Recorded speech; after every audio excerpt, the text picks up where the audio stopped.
TJ Dillashaw is returning tonight on July 24th, 2021 to fight against Corey Sandhagen on a fight night card. And I thought it would be kind of interesting idea to go through his eclectic fighting history to see how much he has made fighting in his career.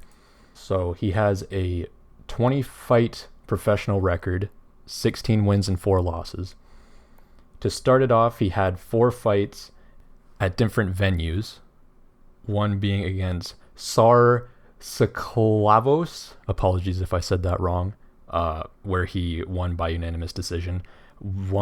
His next one being against Brandon Drucker, where he won a submission by a rear naked choke. And the third one was Mike Suarez, where he won by the same way. And then his fourth fight was against Taylor McCorriston, where he won by technical knockout. Those all were for KOTC Legacy, Fight for Wrestling 1, Rebel Fighter Domination, Capital Fighting Championships, and I can't find any information about the purses for that. So what I'm going to do is just put the pay probably at $2,500 for each of those. So right off the hop, he's making $10K. His next fight after all 4 of those was for the UFC against John Dodson, where he lost by a technical knockout due to punches. And to start that one off, he was paid $8,000 to show, as he didn't win. The next fight after that one was against Walel Watson, which was a decision win for him, unanimous decision, on UFC on Fuel Sanchez versus Ellenberger. He was awarded $16,000 for this, $8,000 to show and $8,000 to win. After that, he was up against Vaughn Lee on UFC on Fuel TV, Manuz versus Weidman, where he won with a submission by a neck crank, and he was paid $20,000, a little bit of a bump up, $10,000 to show and $10,000 to win. After that was a fight on a UFC pay-per-view, UFC 158 against Issei Tamura. He won by a knockout, head kick, and punches. He was paid $24,000, $12,000 to show and $12,000 to win. After that, he fought Hugo Viana on UFC on Fox Henderson versus Melendez, where he won by technical knockout with punches. And he was paid $14,000 to show and $14,000 to win. So he was paid $28,000 for that, slowly building up over time, like most fighters. Then his next fight was against Rafael Asucano. He lost by a split decision. This was on the UFC Fight Night Maya versus Shields, and he was paid $64,000, $14,000 to show, but then he was also awarded the $50,000 Fight of the Night bonus. After that loss, he went on to fight Mike Easton, where he won by unanimous decision, and this was on the UFC Fight Night Rockhold versus Filippo card, and he was awarded $28,000 for that, $14,000 to show and $14,000 to win.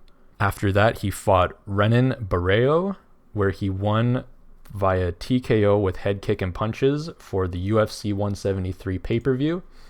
And for that, he was awarded $36,000, $18,000 to show, $18,000 to win. Following on his career, he went on to fight Joe Soto, where he won by knockout, head kick and punches on the UFC 177 pay-per-view. He was paid $100,000, $50,000 to show and $50,000 to win. Definitely a jump up there. After the win over John Soto, Dillashaw went on to fight Renan Barrero again. He won via TKO with punches, and this was on UFC on Fox Dillashaw versus Barrero 2, his first time headlining a card. So for that win, he was awarded $210,000, $60,000 to show, $60,000 to win, $50,000 for the performance of the night bonus, and $40,000 for the Reebok sponsorship. His biggest payout so far. After this win, he went on to fight Dominic Cruz on UFC Fight Night Dillashaw versus Cruz, where he lost via split decision. TJ Dillashaw was awarded $160,000, $70,000 to show, $50,000 for the Fight of the Night bonus, and $40,000 for the Reebok sponsorship. Pretty big, although it was a loss. TJ Dillashaw then went on to fight Rafael Asucano again for the unanimous decision win on UFC 200. He was awarded $50,000, $25,000 to show and $25,000 to win. Following that victory, he went on to fight John Lineker on UFC 207 and won by unanimous decision. He was paid $100,000 to show and $100,000 to win, making $200,000 for himself. After that, he went on to fight Cody Garbrandt, where he won via knockout from punches on UFC 217. For that, he was awarded $280,000, $200 just to show, $50,000 for the performance of the night bonus, and $30,000 for the Reebok sponsorship. Since he won the belt fighting Cody Garbrandt last time, he faces him again in a rematch where he beat him by knockout due to knee and punches, and this was on the UFC 227 card. For that, he picked up $350,000 in disclosed pay. There was no win bonus added to this contract. After defending the bantamweight UFC belt, he went on to fight Henry Cejudo, who went up weight to fight to become a double champ, and he lost this fight. He lost by technical knockout due to punches on UFC Fight Night Cejudo versus Dillashaw. For this, he was awarded $390,000, $350,000 to show, and $40,000 for the fight week incentive pay. That was the last fight we saw TJ Dillashaw in over 2 years ago, in January of 2019. He popped for performance-enhancing drugs and has been off for over 2 years. He returns tonight against Corey Sandhagen for UFC Vegas 32 Sandhagen versus Dillashaw, and the payouts for this are $300,000 in guaranteed money for TJ Dillashaw. If he wins tonight, he'll get $100,000. He gets $32,000 in sponsorship pay. So potentially he could be making $432,000 or just $332,000, depending on if he wins. Doing the math, TJ Dillashaw has made $1,974,000 up until this point over his 11-year career.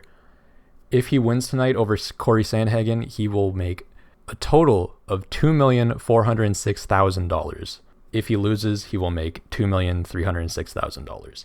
This is a good bit of money. He has put himself into millionaire status off of fighting alone. This is not including any sort of personal sponsorships or investments he does himself. If TJ Dillashaw saved all this money up, and if he wanted to, he could just buy 2,408 MacBook Airs.